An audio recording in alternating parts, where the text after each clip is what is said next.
Episode 23 को जानने से पहले देखते हैं एपिसोड 22 का रिकैप।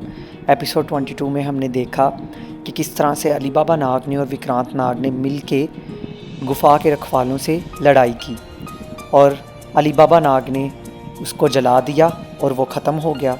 और दूसरी तरफ विक्रांत ने भी जम के लड़ाई की गुफा के रखवाले से, उन्होंने भी गुफा के रखवाले को जला दिया और वो भी भस्म हो गया।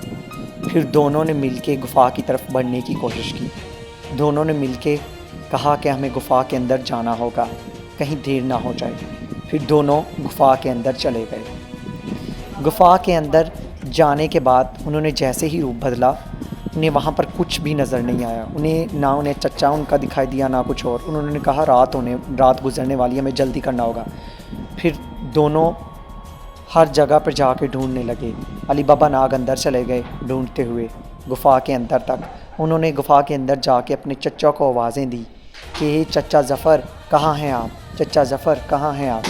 मगर उनके चच्चा ने कोई आवाज़ ना सुनी, वो अपनी जगह पर ही बैठे रहे। फिर अली बाबा ने सोचा मुझे अंदर तक जाना होगा। वो अंदर तक गए। फिर चच्चा ज़फ़र को जब एहसास हुआ ये कौन है जो आया है। दूसरी तरफ अली बाबा ने विक्रांत को रोक के रखा था कि ध्यान रखना, और विक्रांत को फ़िक्र हुई, वो भी अली बाबा के पीछे चला गया गुफा में।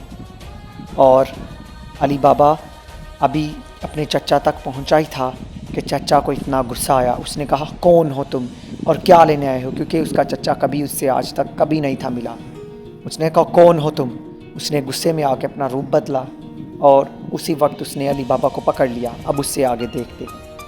छोड़ दीजिए चच्चा, छोड़ दीजिए। नहीं, उन्हें मेरे नागों को ख़त्म कर दिया। मेरे बाहर रखवाले नाग थे, उनको तूने ख़त्म किया और तू क्या लेने आया है मेरे पास, और तू कहता है मैं तुझे छोड़ दूँ। अच्छा जान, अगर मैं उनसे ना लड़ता तो वो मुझे आपसे कभी ना मिलने देते, क्योंकि वो मुझे गुफा के अंदर नहीं थे आने दे रहे, इसलिए मुझे उनसे लड़ना पड़ा और उनको मारना पड़ा। छोड़ दीजिए मुझे, छोड़ दीजिए, क्योंकि वो रात आ गई है, नाग रात आ चुकी है। उस नाग रात पे मैं आपको बुलाने के लिए आया था कि आज नाग राजा चुनने का वक्त है। हाँ चच्चा। क्या वो नाग रात, इसका मतलब आज है, वो नाग रात आ गई है। इसका मतलब तुम दोनों में से ही है जो अगला नाग राजा चुना जाएगा। जी चच्चा, ये मेरा भाई है विक्रांत। मैं तुम लोगों के साथ शायद ना जाऊं।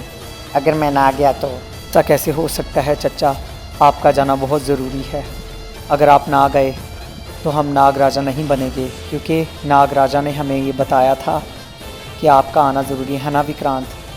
हाँ भैया, इनको साथ में लेके जाना होगा, फिर ही हम लोगों में से कोई नाग राजा बन पाएगा। और आपको पता है ना, रात का पहर ख़त्म होने ही वाला है। जल्दी कीजिए, नहीं होने दूँगा। जल्दी कीजिए, फिर इन्हें मनाइए। चलो ठीक है, तुम लोग दूर से आए हो, मैं तुम्हारी मदद करता हूँ।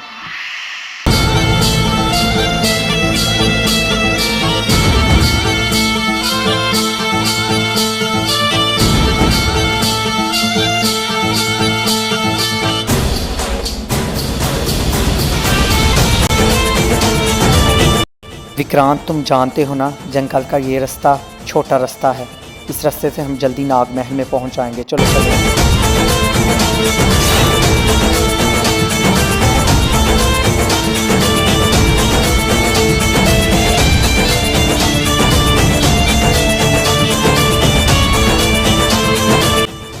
विक्रांत, तुम चच्चा को लेकर ध्यान से नाग राजा के पास नाग महल में जाओ। मैं कुछ देर बाद आता हूँ, जाओ जल्दी से।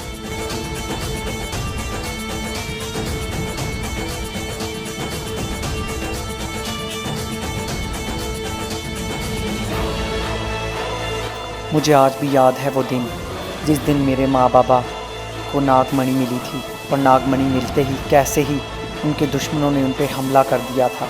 मुझे आज भी याद है वो दिन, याद है मुझे वो दिन कि क्या हुआ था उनके साथ। मेरे बाबा को नाग राजा ने नागमणि दी, उन्होंने मेरी माँ को दिखाई।